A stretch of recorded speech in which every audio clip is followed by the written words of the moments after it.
मैं ये इसकी शक्ल ये वाज़ेह कर दूं, ये सईद अहमद जमाली है। हर एक दूसरे घर से इस बंदे का एक डसा हुआ आदमी निकलेगा, या तो मर्द या औरत। औरतों के साथ तो ये जो गलाजत करता है, पहले औरतों को नौकरी का झांसा देगा और उसके बाद उनको मोहब्बत के झांसे में लेगा, और उसके बाद जब उसे लगेगा कि नहीं इससे और माल निकल सकता है तो उसको शादी का झांसा देगा, और शादी के झांसे में फिर उसकी इज्जत जिस किस्म से उसको इस्तेमाल करना है वो करके उसको एक टिश्यू की तरह फेंक देगा। और इस चीज का भी मेरे पास सबूत है। इस बंदे ने खवातीन को मेरे घर पे मेरे बिस्तर पे लाना शुरू कर दिया।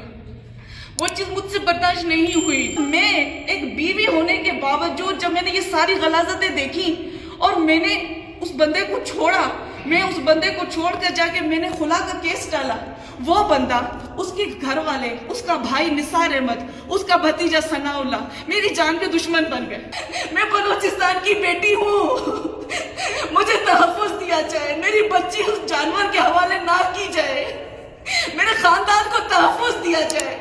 मेरे खानदान का क्या कसूर है कि उन्होंने मुझे पैदा किया, या मेरे खानदान का ये कसूर है कि उन्होंने मुझे संभाला, या उनका कसूर ये है कि इस गलीज आदमी से बचाने की वो आखिरी दम तक कोशिश कर रहे हैं। जब मैंने खुद सखत जाकर इस गलीज आदमी पर एफआईआर की, क्योंकि ये मेरे वालिदैन के घर में हमें डरा धमकाने की कोशिश कर रहा था, जब मैंने खुद एफआईआर की तो उस एफआईआर रोड़ी थाने में की, वहां के जो एसएचओ थे वो एसएचओ उनके साथ मिल गए। इसने अपने पैसों के जोर पर, अपने असर असूख पर उस एसएचओ को भी खरीद लिया।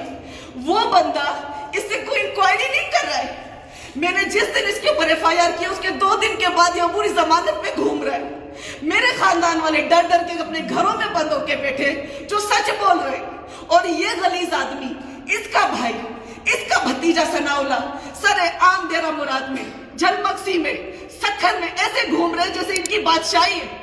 वो सरेआम बोलता है कि मैं हुकूमती निजाम को, मैं इस पुलिस वालों को अपनी जेब में लेके घूमता हूँ। वो सरेआम बोलता है कि ये सब लोग पैसों पे बिकते हैं, तुम नहीं खरीद सकती, और वाकई में नहीं खरीद सकती।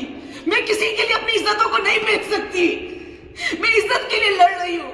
मेरा कसूर क्या है कि मैं अपनी बच्ची को और अपना तहफ़्फ़ुज़ चाहती हूँ। मैं जिंदगी में पहली बार सोशल प्लेटफॉर्म को इस्तेमाल कर रही हूँ। मेरी रिक्वेस्ट है वज़ीर आला बलूचिस्तान से कि ऐसे गलीज आदमी के मुतालिक फौरन इक़दाम उठाए जाए, इसे हिरासत में लिया जाए ताकि मेरी तरह फिर से कोई बच्ची इस तरह ज़लील ख्वार ना हो। मुझे नहीं पता कि मैं जब जाऊंगी फिर मेरे साथ क्या होगा, मेरे खानदान के साथ क्या होगा, लेकिन मुझे सच बोलने की इतनी बड़ी कीमत क्यों चुकानी पड़ रही है? अगर ऐसे गलीज आदमी से मैं अपनी बच्ची को महफूज कर रही हूँ तो मुझे इतना नुकसान क्यों उठाना पड़ रहा है?